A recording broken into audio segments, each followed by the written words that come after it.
Sting ન વાગ્યું, પરંતુ આજનું ટાઇટલ છે ગુજરાત ઉડતા ગુજરાત. તમને લાગશે કે ટાઇટલ બહુ હેવી છે અને થોડું હાવી છે, પણ આ તમામ વચ્ચે દરેક વખતે ડ્રગ્સની ચર્ચા થાય તો તમે એમ કહો છો કે 8 વાગે ડ્રગ્સની ચર્ચા કરીને આપણે નવું શું કરીએ છીએ. પણ દરેક રિપોર્ટ આવતા રહે એવું નથી, કાર્યવાહી નથી થતી. એટીએસથી માંડી એનસીબીથી માંડીને તમામ જગ્યાએ ડ્રગ્સની ખેપ પકડાય છે. કંડલા બંદર હોય કે પછી પીપાવાવ બંદર હોય, સલાયા બંદર હોય, ત્યાંથી જોડિયા હોય, કચ્છમાં ભારત પાકિસ્તાન બોર્ડર પર બીએસએફ દ્વારા જે કાર્યવાહી થાય છે તે પણ હોય, કેમ કે 4 વર્ષમાં બીએસએફે 200 કિલો ડ્રગ્સ પકડ્યું છે. પણ આ તમામ વચ્ચે એક આંકડો આવે છે. આંકડો આમ 2018ના સર્વેનો છે, 2019માં રજૂ થયો. તેમાં કહેવાય છે કે 20 લાખ લોકો ડ્રગ્સનું સેવન કરે છે ગુજરાતમાં. આ ડિમાન્ડ સપ્લાયનો રૂલ છે, બંધાણી છે તો સ્ટોક આવવાનો, પરંતુ એ સ્ટોક આવતો અટકાવવા માટે જે પ્રયાસો થઈ રહ્યા છે. આજ બેનરે જ્યારે બાપુનગરમાં 14 કે 15 વર્ષની એક સગીરા એમડી ડ્રગ્સ વેચતી હોય એવું સ્ટિંગ ઓપરેશન જાહેર કર્યું હતું અને સવાલો ઉઠાવ્યા હતા. એ બાદમાં કાર્યવાહી કેટલી થઈ? કેરાના જીઆઈડીસીમાં એક ફાર્માસ્યુટિકલ કંપનીમાં આંતરરાષ્ટ્રીય કિંમત 10,000 કરોડની જે રો મટીરિયલની હોય, બહાર એક્સપોર્ટ થવાનું હતું, એક્સપોઝ થઈ ગયું, પણ તેની કાર્યવાહીમાં 3 ડિરેક્ટર ભૂગર્ભમાં છે. તેની એટલી ચર્ચા નથી. આ ડ્રગ્સ અને નશાની આસપાસ જે સમાચારોને જે માહિતી ફરી રહી છે એ આપના સમક્ષ મૂકવી જરૂરી છે. પણ તમને એમ કહેવામાં આવે કે 20 લાખથી વધુ લોકો ડ્રગ્સના બંધાણી છે અલગ અલગ, કેમ કે આજકાલ તો યુનિવર્સિટીઓ તો ત્યાં પણ ગાંજો મળી જાય છે, વિદ્યાપીઠમાંથી દારૂની બોટલ મળે છે. મારવાડી યુનિવર્સિટીનું ચેપ્ટર તમને સૌને યાદ હશે. તો આ દૂષણ અટકાવવું કઈ રીતે? જવાબદારી દરેક સમાજની પણ છે, દરેક વ્યક્તિની પણ છે, સરકારની પણ છે, વિપક્ષની પણ છે. પણ ચિત્ર એ છે કે દારૂબંધી છે ગુજરાતમાં, આપણે દારૂ વેચાતો નથી અટકાવી શકતા. તેનાથી વધુ ગંભીર બાબત એ છે કે એમડી ડ્રગ્સથી માંડી અફીણ, હેરોઇન, આ તમામ વસ્તુઓનો વેપલો થઈ રહ્યો છે. અને કોલેજ કેમ્પસથી માંડીને, કાફેથી માંડીને, કોફી શોપથી માંડીને યુવાધન આમાં સપડાઈ રહ્યું છે. ખબર ત્યારે પડે છે જ્યારે મજબૂરીથી હાથ બંધાયેલા હોય છે. તો આ ગંભીર મુદ્દે કદાચ રાજકીય આક્ષેપબાજી તો થતી રહેશે, પણ આને અટકાવવા માટે આપણે નબળા કેમ પડીએ છીએ? નબળા શબ્દનો કદાચ ઘણાને વાંધો હશે, પણ એક વાત સ્વીકારવી પડે, જે પકડાઈ રહ્યું છે એના સિવાય જે વેચાઈ રહ્યું છે તેને અટકાવી નથી શકતા. ખામીઓ ક્યાં છે? કાર્યવાહી તો થઈ રહી છે, મહેનત કરી રહ્યા છે તમામ એજન્સી, સરકાર પણ મહેનત કરી રહી છે, પણ છટકબારી પણ મળી જાય છે. તો એના વિશે ચર્ચા કરવી જરૂરી છે. સ્ટુડિયોમાં 2 ખાસ મહેમાન આપણી સાથે જોડાશે. હિરેન કોટક જોડાશે આપણી સાથે ભાજપના પ્રવક્તા તરીકે, હિરેન બેંકર જોડાશે આપણી સાથે કોંગ્રેસના પ્રવક્તા તરીકે, અને એજાઝ શેખ જોડાશે આપણી સાથે, જે લાંબા સમયથી આ વિષય પર કામ કરે છે, આંકડાઓ ગેધર કરે છે અને ચિત્ર સમાજ અને સરકાર સમક્ષ રાખે છે. એજાઝભાઈ, આપથી શરૂઆત કરીએ. 2018નો સર્વે, 2019માં આંકડાઓ બહાર આવે છે. તમે પણ કહેશો કે આપણે તો કેટલી વખત આ વિશે ચર્ચા કરીએ, પણ મેં કહ્યું કે દારૂબંધી હોવા છતાં દારૂનું દૂષણ હજી ગયું નથી. હપ્તાખોરી અને મલાઈદાર પોસ્ટિંગને લઈને આપણે ખબર છે કે જગ જાહેર છે શું થઈ રહ્યું છે. પણ જો આ રિપોર્ટ પ્રમાણે 20 લાખથી વધુ ડ્રગ્સના બંધાણી હોય, કેન્દ્રીય મંત્રાલય પણ ઇન્વોલ્વ છે આ રિપોર્ટ અને સર્વે કરાવવામાં, તો પછી આ 2019માં જાહેર થયો, તો 2019 થી 2023માં આપણે બેઠા છીએ, તો એવું માની લઈએ કે આ આંકડો હજુ પણ ચિંતાજનક રીતે વધી ગયો હશે, જે પબ્લિક ડોમેનમાં નથી. જી, થેન્ક યુ પ્રવીણભાઈ. 2022માં 21 અને 22 બંને વર્ષ કોવિડ પછી 2 વર્લ્ડ ડ્રગ રિપોર્ટ્સ આવ્યા છે. United Nations on drugs and crime કરીને જે ઓફિસ છે જે મોનિટર કરે છે આ ઇસ્યુને, એણે રિપોર્ટમાં લખ્યું છે કે કોવિડ પછીની જે સમસ્યાઓ છે એના કારણે આખી દુનિયામાં ડ્રગ્સની સમસ્યા ખૂબ વધી છે, અને સ્પેશિયલી યુવાનોમાં વધી છે અને અર્બન યુવાનોમાં ખૂબ વધી છે. તો આપણે પણ અઝ્યુમ કરી શકીએ છીએ અને જોઈ બી રહ્યા છીએ આપણે કે આ 2019માં કોવિડ પહેલા જો આટલી ગંભીર પરિસ્થિતિ હતી તો એ કયા લેવલે ગઈ હશે કોવિડ પછી, કેમ કે કોવિડ પછી રોજગારીથી લઈને જે બીજા જે ઇમોશનલ ઇસ્યુઝ છે એ બધા એડ ઓન થયા છે. ગયા વર્ષે જે અમે એક લોકલ સર્વે કર્યો અમદાવાદમાં સ્ટ્રીટ ચિલ્ડ્રનમાં, તો એની પહેલા જે સર્વે હતું 2017-18માં જે સર્વે થયું હતું એમાં એવું રિપોર્ટ થયું હતું કે જે સ્ટ્રીટ ચિલ્ડ્રન છે એમાં લગભગ 12.5% જેટલા સ્ટ્રીટ ચિલ્ડ્રન એ સબસ્ટન્સ અબ્યુઝ કરે છે. પણ અમે ગયા વર્ષે જે સર્વે કર્યો એમાં 33% થઈ ગયો છે રેટ. તો આ બાળકોમાં બી લગભગ 20% જેટલા બાળકો વધ્યા છે.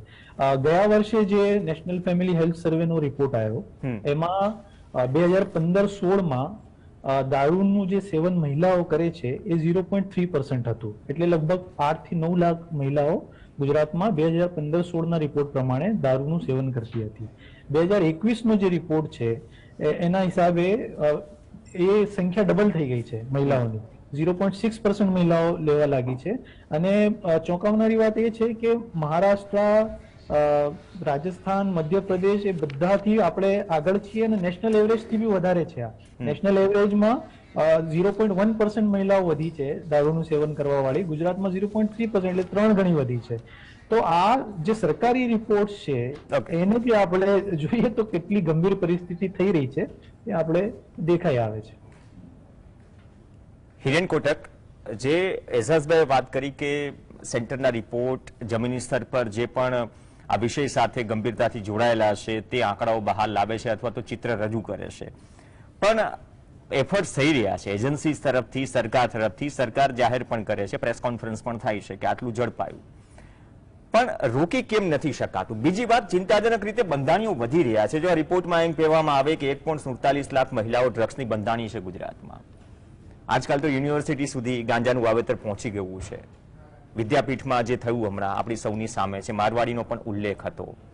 તો આ બધી વસ્તુઓમાં ખરેખર છટકબારી ક્યાં મળી જાય છે? અથવા તો હું એમને કહું કે હાથ બંધાયેલા છે, પણ એવી તો સરકાર અને એજન્સીઝની શું મર્યાદા છે કે આ ગ્રાફને આપણે કાબુમાં રાખી શકીએ અને નથી રાખી શકતા?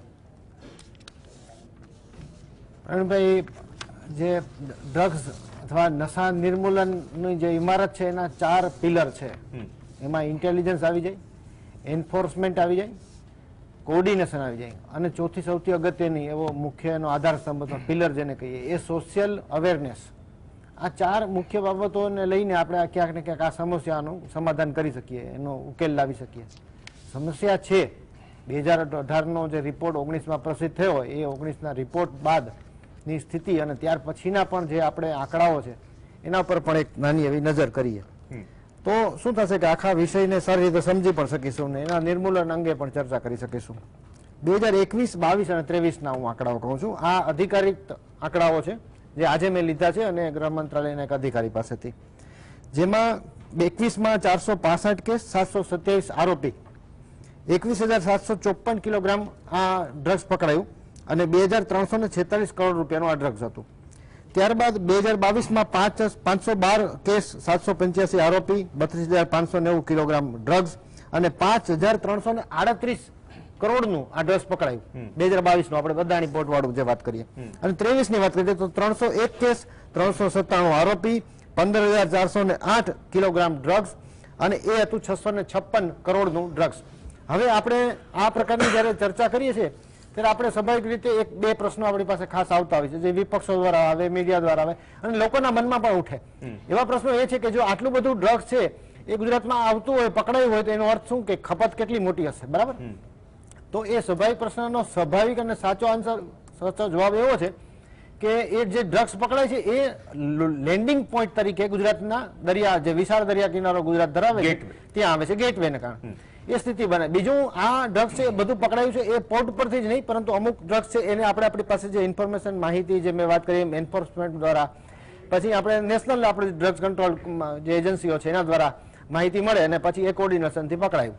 તો એ ડ્રગ્સ પકડાયું છે એ માત્ર ગુજરાત માટે જતું એવું નહીં, બીજા રાજ્યોમાં પણ જતું હતું. અને એમાં એવું નહોતું કે એ માત્ર ભારતીય જનતા પાર્ટી શાસિત રાજ્યોમાં જતું, એ કોંગ્રેસ શાસિત રાજ્યોમાં પણ જતું હોઈ શકે, એ દેશની બહાર પણ જતું હોઈ શકે, અન્ય દેશો માટે પણ હોય.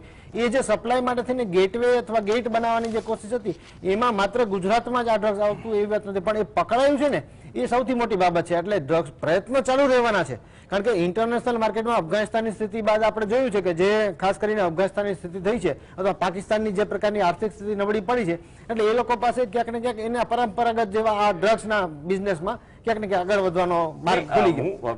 તમારી વાત સાચી છે. હું ખાલી એટલું કહું છું કે આમાં આ કિલ્લેબંધી જે છે આપણી બોર્ડર્સની, આપણે દારૂ તો અટકાવી નથી શકતા.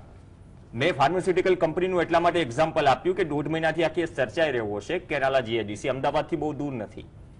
3 ડિરેક્ટર ભૂગર્ભમાં છે. એનસીબીના અધિકારીની બદલી થઈ હોવાની પણ ચર્ચા છે. એટલે જો ટોપ પ્રાયોરિટીમાં મુદ્દો હોય સરકાર માટે, સમાજ માટે કે ગુજરાત માટે, ગુજરાતના હિતમાં, તો જો 10,000 કરોડની તેની કિંમત થતી હોય અને એ તો ક્યાંય બહારથી આવ્યું નથી, રો મટીરિયલ છે ફાર્માસ્યુટિકલ કંપનીમાંથી, તો આ બધા કિસ્સાઓમાં કેમ ટોપ પ્રાયોરિટી નથી હોતી?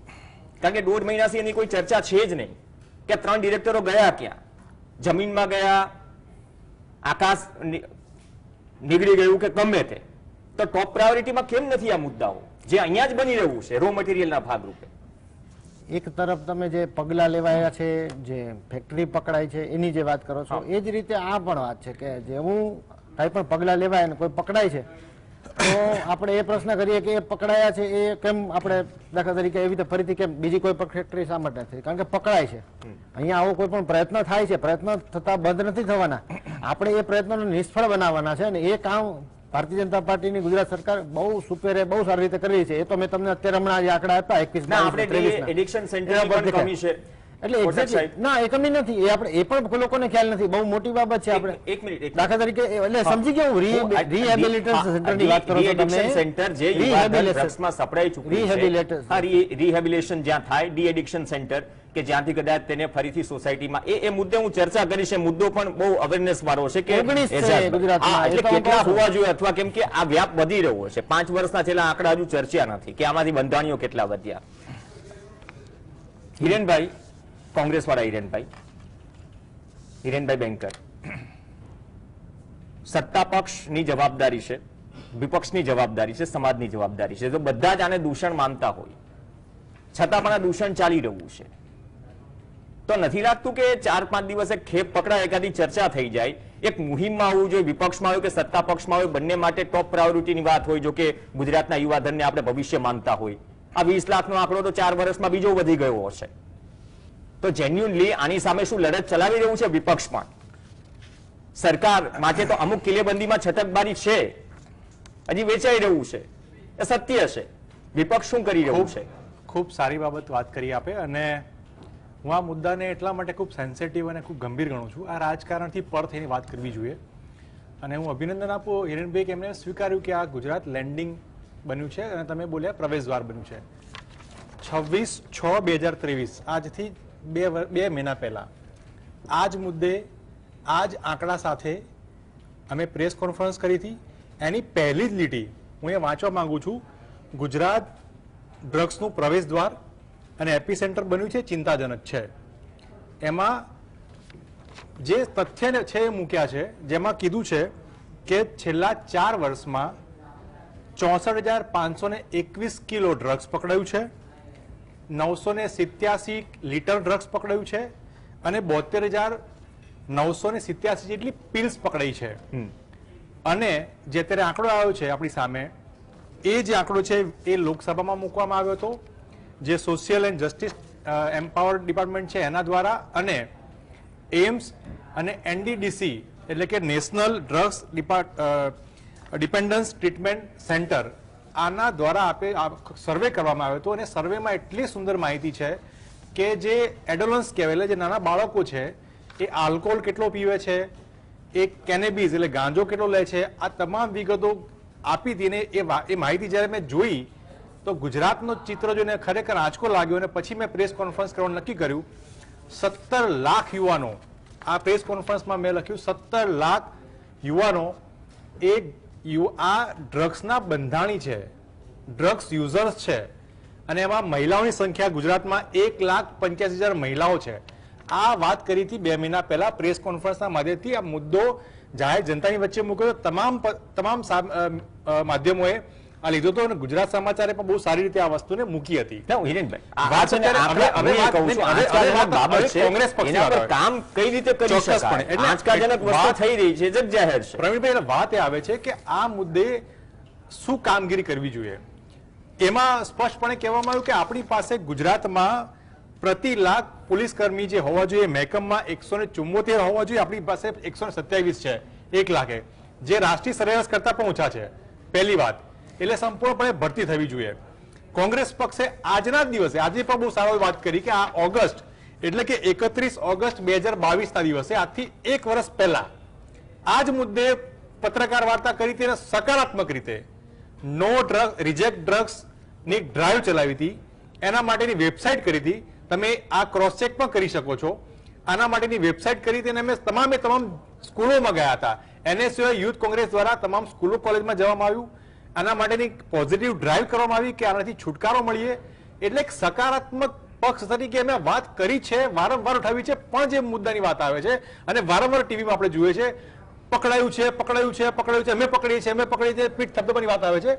મારું એટલું કહેવું છે કે પ્રવીણભાઈ, તમારા ઘરમાં એક વાર ચોરી થાય, 2 વાર ચોરી થાય, ત્રીજી વાર ચોરી થાય, વારંવાર ચોરી થા જ કરે ત્યારે પ્રવીણભાઈને મગજમાં થાય ખરી કે સાલું ઘરનું ભેદી એવું તો કોણ છે કે જેના કારણે વારંવાર ચોરી થાય છે.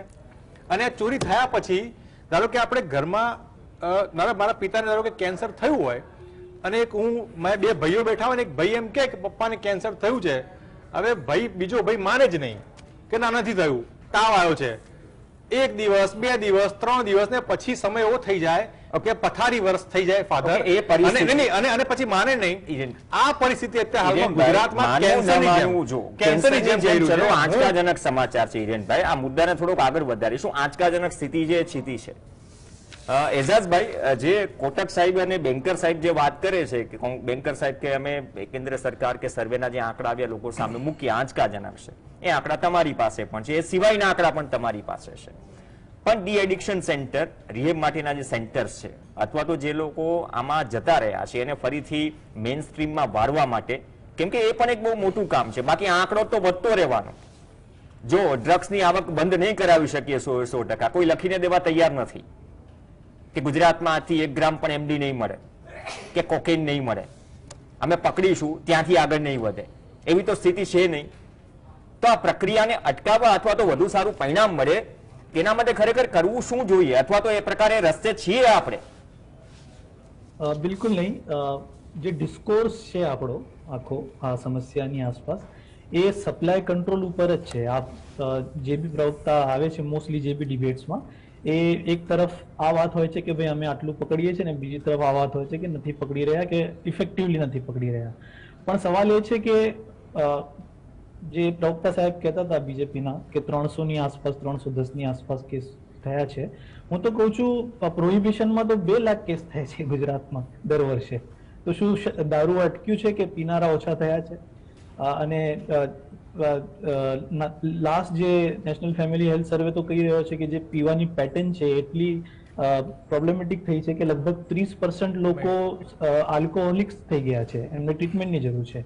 તો જે દિશા છે આપણા ડિસ્કોર્સની એ મને લાગે છે કે એ ઇફેક્ટિવ નથી અને એનાથી બહુ રિઝલ્ટ નહીં મળી શકે. આપણે 3 ઇમ્પોર્ટન્ટ જે કમ્પોનેન્ટ છે એની ઉપર કામ કરવું પડશે. ફર્સ્ટ કમ્પોનેન્ટ જે સપ્લાય કંટ્રોલ છે, પોલિસીસથી, લોથી અને એન્ફોર્સમેન્ટથી એ કંટ્રોલ કરી શકાય, પણ ફક્ત સપ્લાય કંટ્રોલ કરવાથી ક્યારેય રિઝલ્ટ ના મળે. અમેરિકાએ બી આ પ્રયત્નો કર્યા છે એને બી રિઝલ્ટ ના મળ્યા. તો બીજા 2 જે ઇમ્પોર્ટન્ટ કમ્પોનેન્ટ છે એ છે એક તો ક્યોર, કે જે લોકો આમાંથી નીકળવા માંગે છે, કેમ કે લગભગ જે એડિક્શન વિક્ટિમ્સ હોય છે આમાંથી નીકળવા માંગે છે. ગુજરાતમાં સરકારના રિપોર્ટ પ્રમાણે લગભગ 1,30,000 એવા યુવાનો છે કે જે આમાંથી નીકળવા માંગે છે, જેમને ટ્રીટમેન્ટની જરૂર છે, પણ કમનસીબે ફક્ત 25% જ લોકો ટ્રીટમેન્ટ સુધી એક્સેસ કરી શકે છે.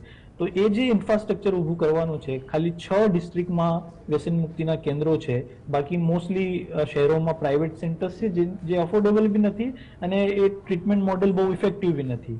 તો સરકારી જે સેન્ટર્સ છે એ દરેક ડિસ્ટ્રિક્ટમાં શરૂ થાય એ સૌથી ઇમિડિયેટ નીડ છે આ જે લોકો ફસાયા છે એમને કાઢવા માટે. ત્રીજું કમ્પોનેન્ટ છે એ પ્રિવેન્શન છે કે પાણી આવે પહેલા જ આપણે પાળ બાંધીએ. તો જે બાળકો છે, સ્પેશિયલી જે સ્કૂલ ગોઈંગ ચિલ્ડ્રન છે, એડોલેસન્ટ્સ છે, એમને આની સાયન્ટિફિક ઇન્ફોર્મેશન મળે કરિક્યુલમ થ્રુ, એક્ટિવિટીઝ થ્રુ, એ સેન્સિટાઇઝ થાય, જે આનાથી નુકસાન થાય છે એનાથી વાકેફ હોય, તો એ જ્યારે ચોઇસ કરવા નો સમય આવશે ત્યારે એ સારી ચોઇસ કરશે. આવા વિશ્વના અનુભવો રહ્યા છે. પોર્ટુગલે આ જ મોડેલ અપ્લાય કર્યો. એમણે શું કર્યું, આપણે એ શીખવું પડશે કે કયા દેશ છે કે કઈ જગ્યાએ આ સમસ્યા ઉપર કામ કરનારાઓને સારા રિઝલ્ટ મળ્યા છે. તો પોર્ટુગલ મોડેલ બહુ ફેમસ છે. એ લોકોએ સ્કૂલ્સ, કમ્યુનિટી અને જે સરકારી જે એજન્સીસ છે એ ત્રણેય મળીને બાળકોને એન્ગેજ કરીને પ્રિવેન્શન ઉપર બહુ કામ કર્યું અને ઇવન ડિક્રિમિનલાઇઝ કર્યું એ લોકોએ ડ્રગ્સ, અને બધા જેટલા બી પેશન્ટ્સ હતા એમને ઘરેથી શોધીને સારા ઇન્જેક્શન્સ આપ્યા, એમને ટ્રીટમેન્ટની સિસ્ટમમાં લઈ આવ્યા. તો એમને 10 વર્ષમાં બહુ સરસ રિઝલ્ટ મળ્યો. લગભગ 30% એમના જે એડિક્શન વિક્ટિમ્સ હતા એ ઓછા થયા અને જે લગભગ 900 જેટલા એમના HIV પેશન્ટ્સ થતા હતા એ 30 ઉપર લઈ આવ્યા એ લોકો. તો આટલું સરસ એમને રિઝલ્ટ મળ્યું. આપણે બી જે છે આપણા રિસોર્સના કોન્ટેક્સમાં આપણે કેટલા રિસોર્સિસ છે એ જે છે એનું કેલ્ક્યુલેટ કરીને આપણે બી આ ત્રણેય કમ્પોનન્ટ ઉપર કામ કરવું પડશે, જે ગુજરાતમાં નથી થઈ રહ્યું. અને એટલા માટે નથી થઈ રહ્યું કે આપણે જે સરકારનો જે અપ્રોચ છે એ ફક્ત સપ્લાય કંટ્રોલ કઈ રીતે કરવું, કઈ રીતે લોકોને પકડવા, જેલમાં નાખવા એ જ છે. એનાથી બહુ રિઝલ્ટ નહીં મળે. આપણે જે લોકો ગ્રસ્ત છે એમને ટ્રીટમેન્ટ આપવી પડશે અને આવનાર પેઢીને જાગૃત કરવા પડશે અને એજ્યુકેટ કરવા પડશે. તો મને લાગે છે કે રિઝલ્ટ મળી. ઓકે કોટેક સાહેબ, તો આવું કોઈ પ્લાનિંગ સરકારના વિચારણા હેઠળ છે છેલ્લા 5 વર્ષમાં, અથવા એક્સપર્ટ્સની રાય લીધી છે, અથવા તો આ આંકડાઓ આવે છે એ બાબતે કોઈ પ્લાનિંગ બનાવ્યો છે? કેમ કે જો વ્યસન મુક્તિના કેન્દ્રો માત્ર 6 ડિસ્ટ્રિક્ટમાં હોય સરકારી, તો એ પણ ચિંતાજનક બાબત છે. જે આંકડો વધી રહ્યો છે અને ફરીથી મેઇન સ્ટ્રીમમાં લાવવા તો પડશે ને, એ પણ પ્રાયોરિટી છે. તો આવી કોઈ વિચારણા થઈ રહી છે છેલ્લા 4-5 વર્ષથી? પ્રવીણભાઈ, એસએસભાઈ ખરેખર બહુ સરસ વાત કરી છે. એમણે જે વાત કરી ને પોર્ટુગલના ઇન્ટિગ્રેટેડ સોશિયલ એન્જિનિયરિંગ મોડેલની વાત કરી, અને એ ખરેખર સાચી વાત છે અને સારી વાત છે કે બાળકોને નાનપણથી જ એ પ્રકારની ટ્રેનિંગ, એની તાલીમ એવી મળવી જોઈએ, અથવા એમની જે માનસિકતા છે એ ક્યાંક ને ક્યાંક ભવિષ્યમાં પણ આ કોઈ પણ પ્રકારનું એમની સામે આ પ્રકારનું નશાનું પ્રલોભન આવે તો એનાથી દૂર રહે, એ પ્રકારનું એની વિચારધારા બની જાય. એ બિલકુલ સાચી વાત છે. આપણે ત્યાં કહેવત છે કે પાકે ઘડે કાંઠા ન ચડે, તો એ નાનપણથી જે શરૂઆત થવી જોઈએ ને એ પ્રકારની વ્યવસ્થા સમાજમાં હોવી જોઈએ, અને સરકાર દ્વારા એની પહેલ વધારે સારી રીતે હોવી જોઈએ. ઘણી બધી સેવાકીય સંસ્થાઓ પણ આ કામગીરી કરી રહી છે. પરંતુ આપ જે કહી રહ્યા છો વિચારણાની બાબત નથી, પણ અમલની મારે ચર્ચા કરવી છે. ને અમલ એ પ્રકારનો છે કે આપણને ખ્યાલ હશે એ મુજબ આપણે ગુજરાતમાં ગૃહ મંત્રાલય દ્વારા જે પ્રકારે સુરક્ષા સેતુ નામનો એક કાર્યક્રમ ચાલે છે, અને એના ડેડિકેટેડ ઓફિસીસ અને એનો સ્ટાફ, એના એમ્પ્લોય, એના ડેડિકેટેડ કામ કરતા એવા ઘણા બધા એનજીઓને પણ જોડી અને આ પ્રકારનું અવેરનેસ પ્રોગ્રામો ચલાવાય છે, અને એ સતત ચાલી રહ્યા છે. અને એના કારણે આપણે ઘણી બધી અવેરનેસ પણ લાવી શક્યા છે. એટલે એમાંથી રી-એડિક્શન સેન્ટર સુધી લોકો કેટલા પહોંચે છે, એમાં કોઈ આંકડામાં સુધારો આવ્યો છે? હા, બિલકુલ આવ્યો છે. ઘણા બધા લોકો એમાં જાય છે અને એ લોકોને ત્યાં સુધી પહોંચાડવા માટે સેવાકીય સંસ્થાઓ પણ મદદ કરે છે. લોકોમાં પણ અવેરનેસ છે, જે અવેરનેસમાં વધારાની પણ જરૂર છે. પરંતુ આપણે જ્યારે મારે આ થોડા હટકે 2 લાઈન એ પણ કહેવી છે કે જે પહેલા ચર્ચા થઈ ગઈ, એમાં એ વાત આપણે કરીએ છીએ જ્યારે કે આપણે ગેટ બની ગયો એવું હિરેનભાઈ સ્વીકારે છે. તો હિરેનભાઈ સ્વીકારે છે એ છે કે એ ગેટ બની ગયાની ચેષ્ટા થઈ છે, એને આપણે ડામી શક્યા છીએ. અને હવે એવું કોઈ પણ 23નો આપણે યાદ કરીએ તો આ જે આંકડો છે, મેં 658 જે વાત કરી, ટોટલ 8,340,000 કરોડનો આપણે ડ્રગ્સ પકડી લીધો છે. ત્યાર પછી વચ્ચે આવેલા જે સમાચાર આપણે જીએસટીમાં પણ ચલાવેલા કે માફિયાઓ વચ્ચે થતી વાતચીતમાં આપણે સાંભળ્યું કે એ લોકો ફફડી ઉઠ્યા છે. આ સ્થિતિ ઊભી કરી છે ગુજરાતની ભારતીય જનતા પાર્ટીની સરકારમાં હર્ષભાઈ સંઘવીએ. અને આ સ્થિતિના કારણે આપણે આપણે ઉકેલની એક જ લાઈન આપવાની છે. એજાજભાઈ જે વાત કરીને એમાં એક વસ્તુ સૌથી અગત્યની છે, એમને જે કીધું ને એનો સાર હું આપું. મેં આના ઉપર જ એક આર્ટિકલ લખ્યું, મેં તમને આ ડિબેટ શરૂ થતા પહેલા બતાવ્યું, અને એમાં મારે એ જ કહેવું હતું કે બાળકોમાં જે એકલતા છે ને, ખાસ કરીને જે ન્યુક્લિયર ફેમિલી એટલે વિભક્ત કુટુંબમાં, એ એકલતા અને બીજું સામાજિક સુરક્ષા, એટલે કે જ્યારે કોઈ પણ ડ્રગ્સ લે છે તો એ વ્યક્તિને પણ આપણે જ્યારે સુધારવા માંગે છે, એ પોતે આ નશાની લત છોડવા માંગે છે, તો એમનો પણ સ્વીકાર થવો જોઈએ. આ રીતે સહિયારા પ્રયત્નો દ્વારા આપણે સમસ્યાનો ઉકેલ લાવી શકીએ. ઓકે, બહુ સારી વાત કરી. થોડો સમયનો અભાવ છે, ચર્ચા અને મુદ્દો એટલો ગંભીર છે. બહુ સારી વાત કરી એ પણ હિરેનભાઈ કોટકે કે ભાઈ પાકા ઘરે કાંઠા ન ચડે. હવે આ કેસમાં, બંધાણીઓના કેસમાં, અથવા તો એમડી, હેરોઇન જેવું ડ્રગ્સ કોલેજ કેમ્પસ સુધી કે કાફે સુધી પહોંચી ગયું, એ કેસમાં ગુજરાતનો ઘડો કેટલો પાકો થઈ ગયો છે. હવે એમાં કાંઠો ચડાવવો હોય તો કાંઠા ચડાવવા માટેની તૈયારી અથવા તો જે આપણે કરી રહ્યા છે પૂરતું છે કે ભવિષ્યમાં ડિબેટો થતી રહેશે. પણ આંકડા બાદ આપણે કોઈ એક લોંગ ટર્મ પ્લાન બનાવીએ છીએ કે નહીં? વિપક્ષ કે સત્તા પક્ષના ટોપ પ્રાયોરિટી લિસ્ટમાં આ મુદ્દો છે કે નહીં, એ આવનાર સમયમાં ચર્ચા કરશું. પણ જવાબદારી તમામની છે. પકડ્યું એને ધન્યવાદ, પણ જે હાથમાંથી સરકી ગયું અને ઘર બરબાદ કરી રહ્યું છે અને આંકડો સતત વધી રહ્યો છે એ આપણું ફેલિયર છે દરેકનું. નમસ્કાર. બંને હિરેનભાઈ, એઝાઝભાઈ ચર્ચામાં જોડાયા. આ સાથે ચર્ચામાં હાલ બસ આટલું જ. નમસ્કાર.